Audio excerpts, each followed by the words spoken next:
आज पूरे देश में आज़ादी का जश्न मनाया जा रहा है।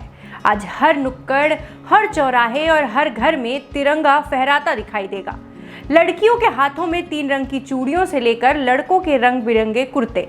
आज हमारा राष्ट्रीय ध्वज राष्ट्रीय राजधानी दिल्ली से लेकर गुलमर्ग तक में फहराया गया। लेकिन क्या आपको ये पता है कि हमारा राष्ट्रीय ध्वज पहले ऐसा नहीं था? नमस्कार, आप देख रहे हैं सनराइज न्यूज़। आज़ादी मुबारक। आज हम, आप और पूरा देश तिरंगे के रंग में रंग चुका है। लेकिन क्या आप जानते हैं कि हमारे झंडे का रंग कई बार बदल चुका है? ये हमेशा से केसरिया नहीं था। जी हाँ, भारत की राष्ट्रीय ध्वज की एक लंबी कहानी है। दरअसल इसे कई बार बदला जा चुका है और आज़ादी के वर्ष में मौजूदा तिरंगे को राष्ट्रीय ध्वज के रूप में स्वीकार किया गया था। पहला राष्ट्रीय ध्वज 7 अगस्त 1906 को पारसी बागान चौक, कलकत्ता में फहराया गया था, जिसे अब कोलकाता कहते हैं। इस ध्वज को लाल, पीले और हरे रंग की पट्टियों से बनाया गया था। इसमें ऊपर हरा, बीच में पीला और नीचे लाल रंग था। साथ ही इसमें कमल के फूल और चांद सूरज भी बने थे। ये अभी के झंडे से बिल्कुल अलग था। इसके बाद एक बार फिर से झंडे को बदला गया। दूसरा झंडा पेरिस में मैडम कामा और 1907 में उनके साथ निर्वासित किए गए कुछ क्रांतिकारियों द्वारा फहराया गया था। लेकिन कई लोगों का कहना है कि यह घटना 1905 में हुई थी।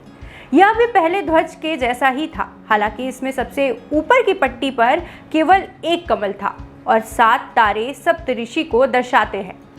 यह झंडा बर्लिन में हुए समाजवादी सम्मेलन में भी प्रदर्शित किया गया था। भारत का तीसरा ध्वज 1917 में आया, जब हमारे राजनीतिक संघर्ष ने एक निश्चित मोड़ लिया। डॉक्टर एनी बेसेंट और लोकमान्य तिलक ने घरेलू शासन आंदोलन के दौरान इसे फहराया था।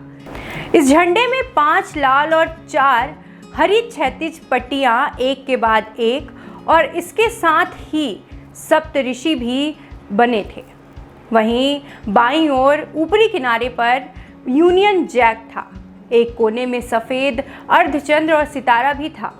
इसके बाद चौथा ध्वज अखिल भारतीय कांग्रेस कमेटी के सत्र के दौरान आंध्र प्रदेश के एक युवक ने एक झंडा बनाया और गांधी जी को दिया।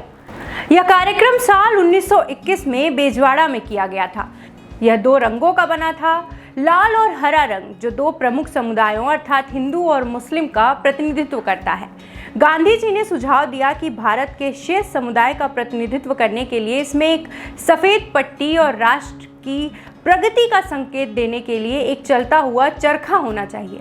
ध्वज को बदलने का कार्यक्रम चलता रहा और एक बार फिर से देश के झंडे को बदला गया।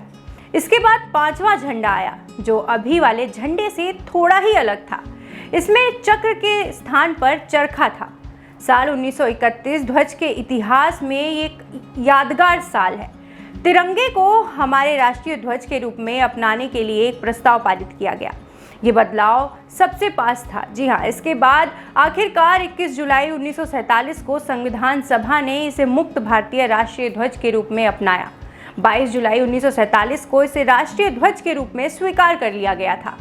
स्वतंत्रता मिलने के बाद इसके रंग और उनका महत्व बना रहा। केवल ध्वज में चलते हुए चरखे की जगह सम्राट अशोक के धर्म चक्र को दिखाया गया और अंततः स्वतंत्र भारत का तिरंगा ध्वज बना। बता दें कि तिरंगे को आंध्र प्रदेश के पिंगली वेंकैया ने बनाया था। आज यही केसरिया, सफ़ेद और हरा, बीच में इस पर 4 चांद लगाता हमारा अशोक चक्र, यही है हमारी आन बान शान, देश का तिरंगा। चलते चलते आपको बता देते हैं कि तिरंगे से जुड़े कुछ नियम जो हर भारतीय को याद रखने चाहिए। किसी मंच पर तिरंगा फहराते समय जब बोलने वाले का मुंह श्रोताओं की तरफ हो, तब तिरंगा हमेशा उसके दाहिनी तरफ होना चाहिए। तिरंगा हमेशा कॉटन, सिल्क या फिर खादी का ही होना चाहिए। प्लास्टिक का झंडा बनाने की मनाही है। झंडे पर कुछ भी बनाना या लिखना गैर कानूनी है। किसी भी गाड़ी के पीछे, बोट या प्लेन में तिरंगा नहीं लगाया जा सकता। तिरंगे का प्रयोग किसी बिल्डिंग को ढकने के लिए नहीं किया जा सकता। किसी भी स्थिति में तिरंगा जमीन पर टच नहीं होना चाहिए, यह इसका अपमान होता है। कटे फटे या रंग उड़े हुए तिरंगे को भी सम्मान के साथ जला दिया जाता है या फिर वजन बांधकर पवित्र नदी में जल समाधि दे दी जाती है। ये वीडियो आपको कैसा लगा हमें कमेंट बॉक्स में ज़रूर बताएं। हमारे चैनल सनराइज न्यूज़ को लाइक, सब्सक्राइब और शेयर ज़रूर करें। जय हिंद।